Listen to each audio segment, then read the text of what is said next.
Hi there, smart driver. Left-hand turns, the most dangerous maneuver for new drivers and veteran drivers alike. Today we're going to give you tips, strategies, and tricks to turn left safely and keep yourself safe. So left-hand turns, difficult maneuver for new drivers to learn. Many drivers advocate that we shouldn't have any unprotected left-hand turns, which is not a reality in terms of our driving environment and driving landscape, owing to the fact that there are just so many places that you can potentially make a left-hand turn. You have to make a left-hand turn and you have to stop back a little bit so that you have a bit of a run at it so you can expedite your turn. In other words, you can make your turn as quickly as possible and reduce the amount of time that you were in the path of the oncoming traffic. And I've learned this from driving truck and driving slower vehicles, that you want to stay back about a vehicle length from where you actually want to turn so that you can get some forward momentum and then make your turn. That's going to be best practices for defensive driving on left-hand turns. Now, as you get up to complex multi-lane intersections and you're making a left-hand turn and you have to go on the yellow, that's something that you're going to have to do, and it's going to take some practice to learn how to do that. Now, best to wait for the protected left-hand turn when you have the advanced green and it is giving you the right of way over other traffic. Now, Mary and I had a discussion a couple of weeks ago about left-hand turns and right turning traffic and who has the right of way. Left turning traffic, the only time that they have the right of way is when they have the advanced left green. That's the only time that left turning traffic has the right of way over right turning traffic. Otherwise, general right of way rules at intersections are major road over minor road, straight through traffic over turning traffic, right turning traffic over left turning traffic. That is general right of way rules for turning and moving through intersections. And just on the note of intersections, mapping intersections, tracking road users at the intersection. You're approaching the intersection, you're tracking the intersection. What kind of intersection is it? Who are the road users that I need to keep track of because they potentially could cross my path? And any road user that has the potential of crossing your path, those are the road users that you need to track. And coming back to what Mary and I were talking about earlier in terms of the dangers of e-scooters, e-bicycles, bicycles, all the skateboards and all the other things that make vulnerable road users dangerous on our roadways. These are the people that you need to be tracking at intersections as you're approaching so that you can move through that intersection safely and keep yourself safe and keep other people at the intersection safe. All right, information to check out. Have a look at the left turns gone wrong, what people are doing wrong when they're making left-hand turns, what is making it dangerous for them to make their left-hand turns as they're moving through the intersection. And after the presentation, I'll talk about one smart driver left a comment about why you would move into the intersection and make your turn on a yellow light. And sometimes you do have to make a turn on a yellow light. You have to clear the intersection. All right, pass first time, look at the podcast there. You can find those over at the Smart Drive Test website, or you can find those on Apple Podcasts. I put up the live stream, I edit it, and I put it up on podcast as well. So if you want to listen to it in your car, you want to learn how to drive, be a safer, smarter driver, or start a career as a truck or bus driver, you can find all those podcasts over on Apple Podcasts, Spotify, all the places where you find your podcast, the podcast that you listen to. All right, why are left-hand turns dangerous? You're crossing the into the lane of oncoming traffic, and you're not just driving across that, but you're also perpendicular to that oncoming lane of traffic. And as I talked about previously, you will be involved in a T-bone crash, and T-bone crashes in many instances are going to be fatal. And for new drivers figuring out gap and how long it takes to do something at a complex intersection, 2 lanes of traffic traveling in each direction, it's going to take you 6 to 10 seconds to cross those 2 lanes of traffic, depending on how much of a start you have to get across those 2 lanes of traffic. So you need to determine that the gap on the other side of the intersection is 6 to 8 seconds, and it's going to be safe for you to transverse that where the oncoming traffic is not going to have to slow down or come to a stop. That, for the purposes of a driver's test, is another reason for an automatic fail, is that you interfere with other traffic when you're making left-hand turns. In other words, they have to take evasive action to not crash into you. If that happens on a driver's test, you are not going to be successful, and unfortunately will have to come back and do it again. Residential areas. Learn how to execute left-hand turns first and foremost in a residential area. And before that, you should be doing your slow speed maneuvers and working with pylons in a parking lot. If you're learning and your curriculum for learning how to drive is right, you're going to start in a parking lot, you're going to work with pylons, you're going to back into parking spaces, do parallel parking, 2-point reverse turn, which is essentially backing around a corner, backing up in a straight line. If you do that first, doing left-hand turns is going to be relatively straightforward in terms of how to do that. Get comfortable with the steering wheel. Get comfortable with finding your landmarks and determining when you're going to turn. You're making a left-hand turn on residential 2-lane road. When you are in line with the curb on the cross street, that's when you start turning the vehicle to go around the corner. So locate your landmarks, look where you want the vehicle to go, and be able to judge that oncoming gap. And this, just the sheer number of things that you have to keep track of when you're learning how to drive: the steering wheel, the accelerator, the brake, looking on the cross street, making sure that there aren't any pedestrians on that far kitty corner, oncoming traffic, there's sufficient gap for you to make your left-hand turns, working the steering wheel, knowing when to brake before you start turning, when to accelerate, when you can stop turning the steering wheel, and then allowing the steering wheel to move back in your hands. And yes, you can release your fingers and let the steering wheel spin back, just as long as your palms stay in contact with the steering wheel. And Corey put up that video for you on how to work the steering wheel. Elusive, I only been driving since January 2025 with 2 months of practice before I got my G2 in March, and then my G in March 2026. Awesome. That is really great, Lucid. Shoulder checking, shoulder checking, shoulder checking. And we advocate that as best practices for defensive driving. It's also the #1 reason that you will not be successful on a driver's test. You must shoulder check minimum 2 times for every turn, minimum 2 times for every time that you change lanes. And it's a simple 90-degree turn of the head. And you're looking into the blind areas around your vehicle for light and movement. And if you see something, then you're going to look again, determine what it is, and respond accordingly. Shoulder checking leads into ABS. Always be scanning. You want to always be scanning when you're driving, moving your head, because your eyes don't move enough in your skull. The biological limitations, you have to move your head when you're driving. And in addition to that, the blind areas around your vehicle will change in size and shape depending on the orientation of your vehicle on the roadway and where it is in relation to other fixed objects. So that's why shoulder checking, shoulder checking, shoulder checking. ABS, always be scanning every time you move sideways. When in doubt, anytime that you're turning the steering wheel, you're going to be looking in the direction that you're turning your steering wheel. And yes, on left-hand turns, even if there's a concrete barrier there, you need to still be shoulder checking.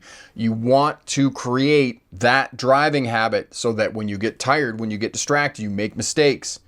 There's a cute looking person on the sidewalk that you're checking out, that you have these habits in place that they're going to keep you safe even when all this other stuff happens and takes you away from the driving task. Waiting at the edge, landmark, front steer tires on the front crosswalk line. And I know that smart drivers, other drivers are going to come back to me and say, no, you need to move into the intersection.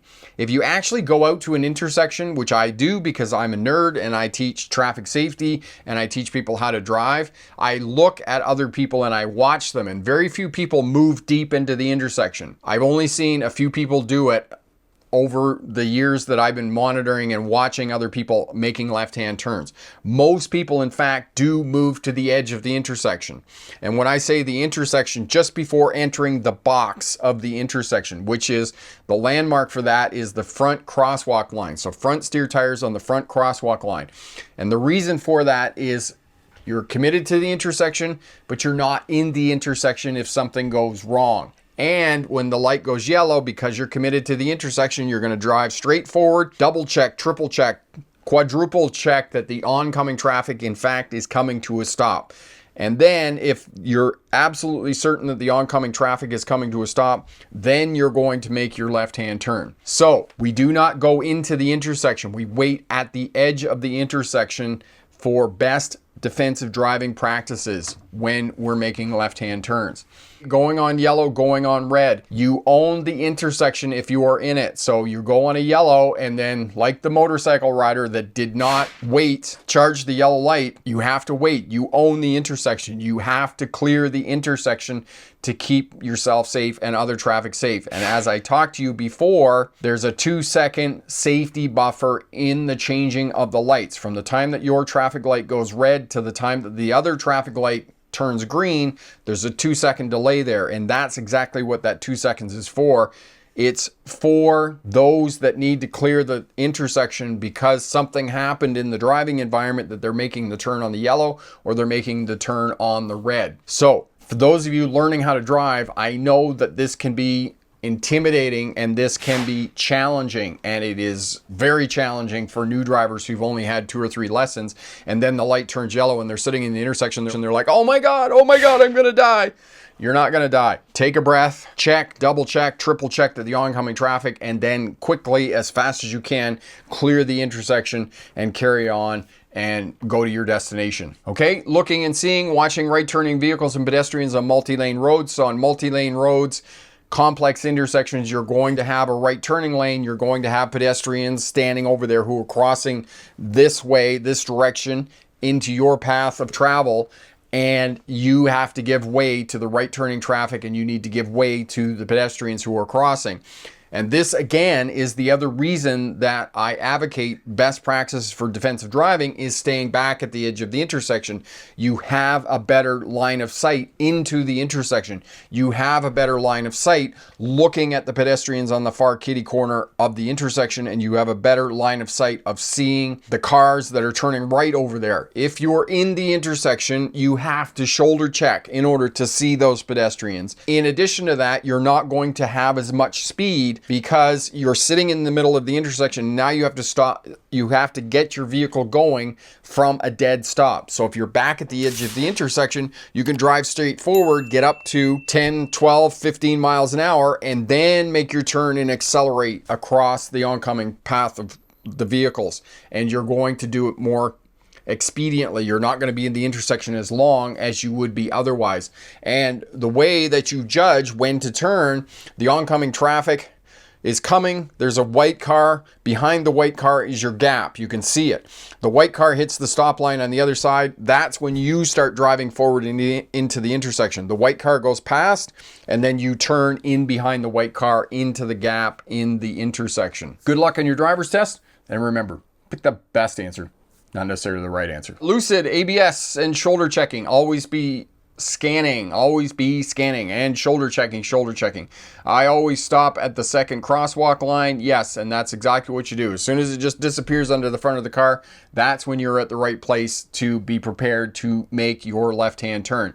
And then, as I said, the gap is behind the white car on the other side of the intersection. For example, that white car hits the stop line, you start driving straight forward, the car goes past, and then you turn in behind it and make your turn with a bit of speed up, and you're going to be safer because you're reducing the amount of time that you're in the crosshairs of the oncoming traffic. One of the smart drivers, as I said, asked me about yellow lights and why you would advance into the intersection, because you are committed to the turn on a yellow light and you need to clear the intersection on the yellow light. And sometimes if it's busy, the only time that you can make the turn, make the left-hand turn, is on the yellow light. So you have to go on the yellow light in order to make and turn at that intersection. And if it's super busy, super congestion, and I would literally be somebody that comes back to me and says you need to move into the intersection so other people can get through too as well, because they're thinking that 3 or 4 cars are going to go through on the red light, that we're going to increase traffic flow, when the fact is you're not going to increase traffic flow. If you push 3 or 4 cars go through on the red light, they delay, the cross traffic is delayed, then they go, they have 3 or 4 cars that push through on the red light. That causes another delay and a little bit more delay. And then you get this compounding delay every time the traffic light cycles through and one lane of traffic goes and then the cross street goes and then the other train goes. And the next thing you know, you get into rush hour and you get into congestion. Now, if everybody just obeyed the traffic light and tried to go expediently without delaying the other, you wouldn't get as much congestion. It happens. And I know that people are going to argue with me and tell me that I'm wrong. That's okay. Roughly 9 years. Yeah, I would say it's probably been roughly 9 years, Corey. It's been a while. Sometimes when I want to turn left, I wait for traffic and there is sometimes a car hiding behind the other car and I have to double check before I move. Yes. Double check, triple check, Marion. And the other question I had was a smart driver asked about moving into the intersection and they can't see past the vehicles in the left turning lane on the other side of the intersection. And that will happen and you will have to do the jig jog in order to be able to see oncoming traffic. And there's a couple of intersections that we have here in town with the jig jog. And I believe I've put that into the left turning video as well, to show you how to do that. And you basically come up to the intersection, you move left, and then you move the steering wheel back to right, get your steer tires straight and the vehicle straight again, because when you position for a left-hand turn, you don't want to be nosed in or have your steer tires turned into oncoming traffic, owing to the fact that if you get rear-ended, you're going to be pushed into oncoming traffic. So the jig jog is up, move left, and then move back, get your steer tires and your vehicle positioned straight, sitting at the intersection. And the reason for that is because you need to move out left to see past the left turning traffic on the other side of the intersection is what you want to do. You need to do the little jig jog in order to be able to see, and as Marion says, double, triple check to keep yourself safe when you're making left-hand turns at intersections. Nearly caught me. Yeah, Marion, it does every now and again. It was like the motorcycle rider. It nearly caught me. I was like, it was a fraction of a second away from cleaning this guy up at an intersection. And as you said, I would have felt absolutely terrible. Hall phase, do you think schools and other educational programs do classes on riding electric scooters and bikes? Hall phase, I don't think that they do. Although I think that it is something that's going to need to be addressed owing to the rising numbers of fatalities that we're going to see with electric bicycles and electric scooters and whatnot. And not to mention, I mean, how are they going to police the sheer speed of these? I mean, I see some of these personal e-scooters and they're doing 70, 80 kilometers an hour. And there was a video, I put it up in one of the live streams some weeks ago, where European police forces, I'm not sure which country, had confiscated an electric scooter and they were checking the speed of this, the maximum speed of this, and it was like 87 kilometers an hour. It was crazy how fast this scooter was going. So they're out there and it's going to become more and more dangerous. Epic, my friend. Places like Japan, Australia, UK, this would be right turn due to turning on to oncoming traffic. Yes. Since my younger brother will be driving in Australia in 2 months, what should remind him right turning is oncoming? Yes. Epic, for the most part, driving on the other side of the road is only challenging, and you only have to remind yourself when there isn't other traffic around. When you're in traffic and there's other traffic to follow, it's pretty straightforward. But if you're in a car park, for example, when we got to Australia and we flew into the Sydney International Airport and then we tried to drive out of the car park, I had to get my daughter and my son both to start chanting, left side, left side. And when I was driving in Australia and I drove coaches there, I only made a mistake a couple of times. And the 2 times that I made the mistake of driving on the right side of the road was when there wasn't other traffic around. So that's when it's most challenging. And for anybody that's been to London, England, they will have right at the corner on the roadway, when you're standing there looking to cross, look right, because that's the direction that the traffic is coming from. So the other piece that you need to tell your brother is when he's walking around, be careful. Make sure that you're looking the right way. And, same thing, when I was riding my bicycle in Scotland on a bicycle tour, there were numerous times that I rode out across the roadway and I was like, oh, whoopsie, didn't look the right way. I looked left instead of looking right for oncoming traffic. But the thing on being on a bicycle is you can hear the traffic, which helps. But if you're in a car, it's going to be a bit more challenging. Epic, he's driving inside a residential area in Welland, the suburb of Perth, on my aunt's Kia. Okay. Yeah, like I said, Epic, it's going to be challenging for him when there isn't any traffic on the roadways, and maybe just put a little sticker, like a sticky note on the steering wheel or on the dashboard or something like that. Left side, left side. Just remind yourself. Now, as I said, it's a little easier than you would think because you're sitting on the other side of the car, right? All the pedals are in the same place. The signals, the windshield wipers are all in the same controls and those types of things. So driving on the other side isn't as daunting as you think it is. It's just, you know, the shifter. You're going to be shifting with your left hand instead of your right hand. But all the pedals are in the same place. The steering wheel, the console, everything else. It's all good.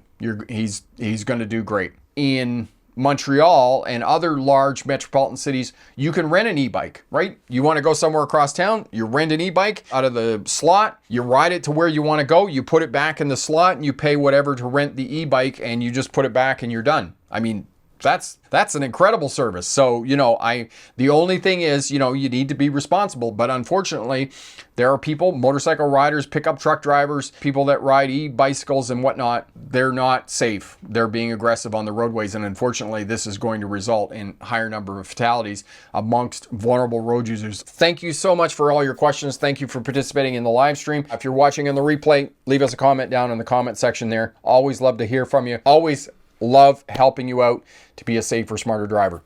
And remember, pick the best answer, not necessarily the right answer. Have a great night. Bye now.